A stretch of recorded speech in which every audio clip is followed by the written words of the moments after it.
Of Jim's ilk that come out of YouTube and having done movies.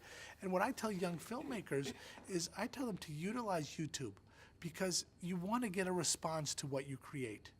You can't create something in a vacuum and say, oh, I did a great job and my 4 friends loved it. We make movies for the masses. Get it out there as young filmmakers, learn and get feedback from places like YouTube, and then go on to do your next projects. What is the balance between having creativity and a natural flair for it and being taught the technical side of it? Do you think it's possible to go into filmmaking with just the natural instinct, or would you push people to have the education for it?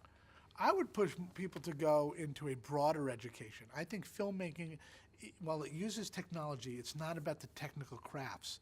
I tell people when you go to college, take history classes, take philosophy classes, learn about people. We make movies that are about people. Unless we understand people, it doesn't matter what technology we apply to it. I, for one, knew very little about technology going into actually working on films.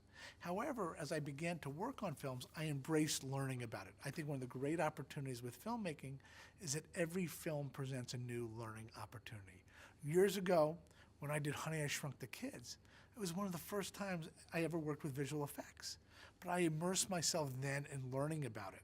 When I then went on to do Dick Tracy, working with Warren Beatty and Victoria Storaro, who'd done a number of movies, I was suddenly the visual effects expert.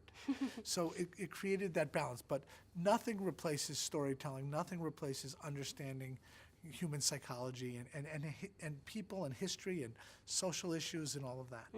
I was wondering if you've ever snuck a prop or an item of clothing or a person into the background of a scene before, just for your own personal amusement. I've never, when you say hidden people or snuck people in, I've never snuck people in. But when we were filming Titanic and we were doing the sinking sequences and the stern goes up to vertical, hanging there is my wife and my 8-year-old son. Amazing. They're right there to be seen. And when we were filming that scene, it was the first night. And I sort of did this because I wanted to sort of illustrate to everybody that I felt it was safe, that we had this giant teeter-totter going up to vertical. Well, what happened was the safety cable that we needed to lower it back down broke. And they were stuck up there for an hour and a half. And I'm now trying to look all calm and nice. And not only am I worrying about all the stunt people and everybody else we have up there, but my wife and my son are up there.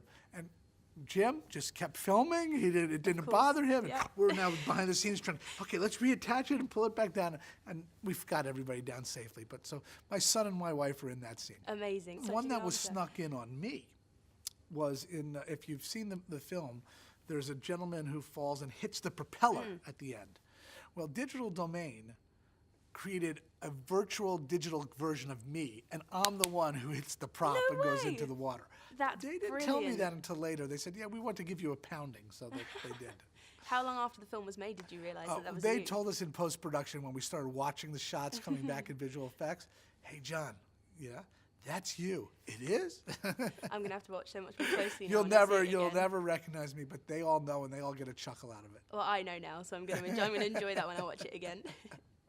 Finally, my last question is that it's been 100 years since the Titanic sank, and it's been 15 years since the movie came out. And I was only 5 when the movie came out, so I only saw the film at the beginning of this year for the first time when my brother realised, you've not seen it? How have you not seen it? And he booked me a ticket straight away.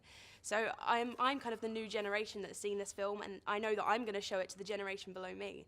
So when you were making the film, did you know that you were making a classic, that it was going to be this huge? 2 separate questions. We didn't know that it was going to be this huge. Nobody could have. But we believed that we were telling a timeless love story, and that our hope was that generations to come would discover it down the road. We never knew that we would have an opportunity to release it again on the big screen for your generation to go see.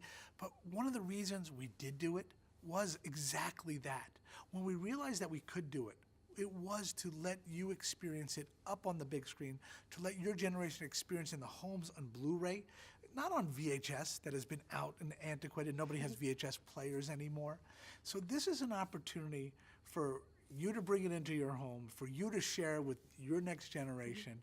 And there's nothing more thrilling as filmmakers to have that opportunity. Well, thank you for giving me the opportunity to see it again in the cinema, because I thoroughly enjoyed it when I saw it. I am so glad. Spread the word. Of course I will. All right. That's what I'm doing now with the video. So Thank you very much. thank you so much for meeting me.